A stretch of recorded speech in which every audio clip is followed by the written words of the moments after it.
ঘরেই বানিয়ে নিলাম দারুণ স্বাদের গরুর মাংস দিয়ে চাপ, সাথে ছিল পরোটা। এই যে দেখেন আমি খুব সুন্দর করে হাড্ডি সারা চর্বি সারা মাংসগুলোকে নিয়ে নিলাম। এখন এখানে ভালোভাবে ধুয়ে তারপরে ছেঁকে পানিটাকে অনেকক্ষণ তারপরে নিয়ে এসেছি, পাতলা পাতলা চিকন করে কেটে আর একটা বাটিতে রেখে দেব। একে একে সবগুলোকেই আমি কিন্তু পাতলা পাতলা করে কেটে নেব।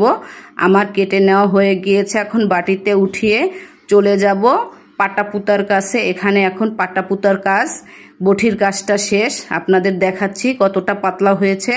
এই যে এখন আমি পাটা পুতার সাহায্যে আস্তে আস্তে করে ছেঁচে নেব। ছেঁচে নেওয়ার পরে দেখেন আলতোভাবে ছেঁচতে হবে, জোরে জোরে ছেঁচলে কি হবে, এগুলা ছুটে যাবে, সুন্দর পাতলা হবে না, ভেঙে ভেঙে যাবে, ছোট ছোট হয়ে যাবে। সেই জন্য আস্তে আস্তে ছেঁচতে হবে, তাহলেই কিন্তু সব আস্তা থাকবে, একুরেট হবে।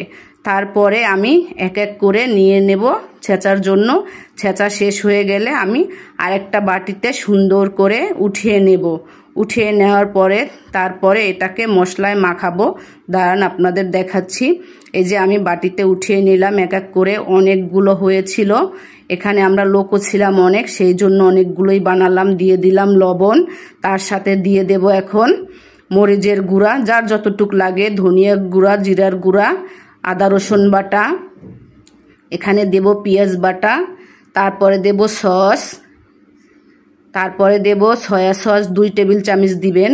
এখানে আমার পরিমাণটা বেশি, যার যতটুক লাগে। টক দই দিয়ে দিলাম। দিয়ে দিলাম কাবাব মশলা, এখানেও পরিমাণ মতো দিবেন। তারপরে দিয়ে দিলাম সয়াবিন তেল, দিয়ে সুন্দর করে ভালোভাবে মেখে নেব। মেখে নেওয়ার পরে আমি ঘন্টাখানে রেখে দেব রেস্টে ঢেকে। আমি দেখেন এই যে আমার মাখা হয়ে গেছে, ঢেকেও রাখবো এখন। তারপরে চলে যাব রান্নাঘরে মূল উপকরণের জন্য। এই যে দেখেন মাশাআল্লাহ কালারটা কিন্তু খুবই সুন্দর হয়েছে। এখন আমি একটা প্যানে অল্প কিছু তেল দেব, বেশি তেল লাগে না এটা ভাজতে।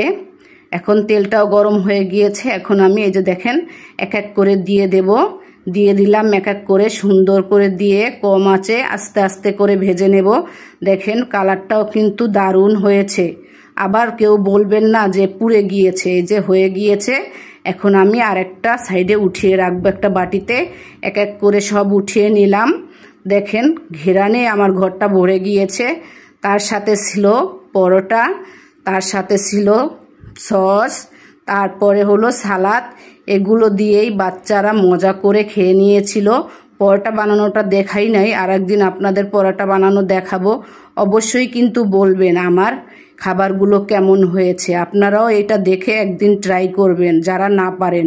খেতেও কিন্তু ভালো হয়, দেখতেও খুব সুন্দর হয়। ভালো থাকবেন, সুস্থ থাকবেন, আর আমার ভিডিওটা একটু লাইক কমেন্ট শেয়ার করে দিবেন। আল্লাহ হাফেজ।